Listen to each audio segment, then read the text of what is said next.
Welcome to readtheticker.com. When you're monitoring a portfolio or a list of stocks, you wish to compare the stock to the index for relative strength or positive alpha. At readtheticker.com, under alpha, we have customized lists that you can maintain called My Alpha. And I have one here I wish to show off called My Alpha 3, and I've called this Gold Stocks. In the settings, I have a list of gold stocks compared to the XAU. So I want to monitor relative strength of these stocks to watch for their performance, and obviously when there's a dip, which ones to buy and what have you.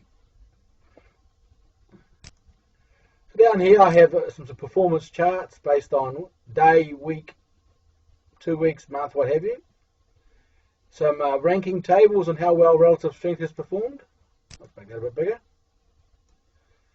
More importantly, the chart down below, we have here a relative strength chart. Let's see into that. Hang on a second.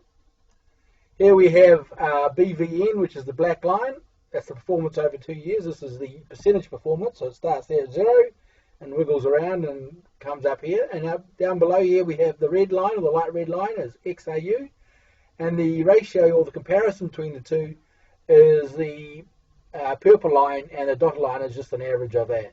So ideally, when we wish to buy a gold stock that is performing well on a relative strength basis compared to the XAU, we would like to see the ratio of performance trending from left to right, going higher, or flat at least.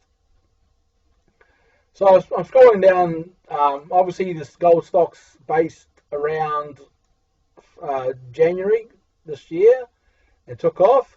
So when you're considering a stocks to buy compared to a index you believe is going to take off, you want to find stocks that are relatively stronger compared to the others.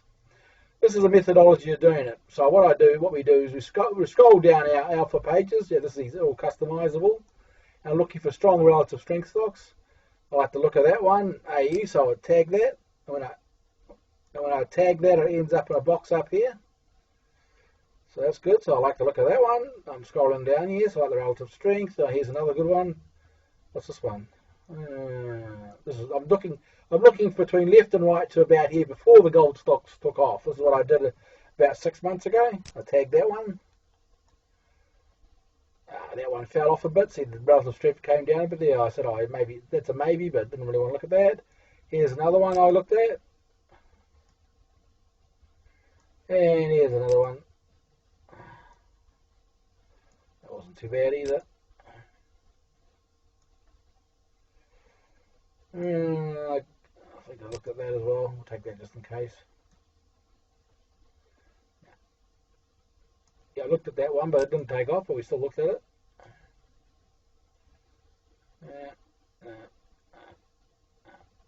This wasn't right. Oh, it's gold, so we don't worry about that.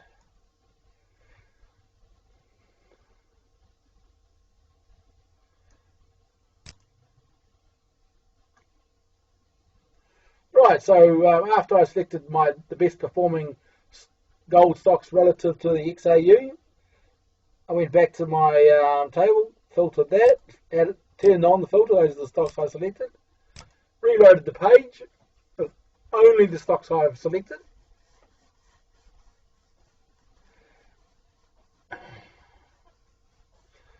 So now I only have the charts that I wish to look at. And then I can look at the price patterns, look at these in isolation compared to everybody else. And this is how you can manage your relative strength while you're considering a portfolio against an index, or looking after your portfolio while you have positions in it to make sure the relative strength is still holding up.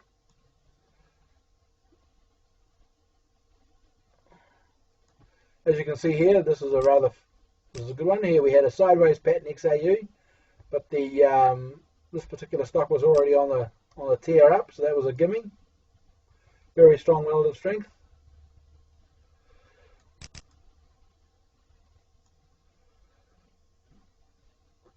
Here's another one. This one here is already, here we had a consolidation XAU. And this one here is already on a tear up. Why wouldn't you look at that?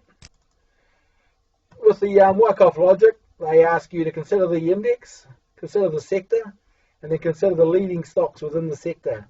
And not a lot of Wyckoff traders do that, tend to look at any stock and try and work out the wiggles and the waves and try and work out a Wyckoff pattern without taking into consideration relative strength. As relative strength compared to the sector or an index is critical before you get into your volume price analysis of the Wyckoff logic. Yeah, here was a dead gimme. Here was a prime example. We had the this one here dip down there, but you actually had this a change in character or change of behaviour, but based on relative strength base, where it took off and it based in the ABX, because here it took off and it held up there. So that was getting very, very interesting. And if you study the ABX time and sales data, there were lots and lots of big positions coming in. Lots of big deals done before market opens and after market opens. So really, that was ready to tear up, and as you know, the rest is history.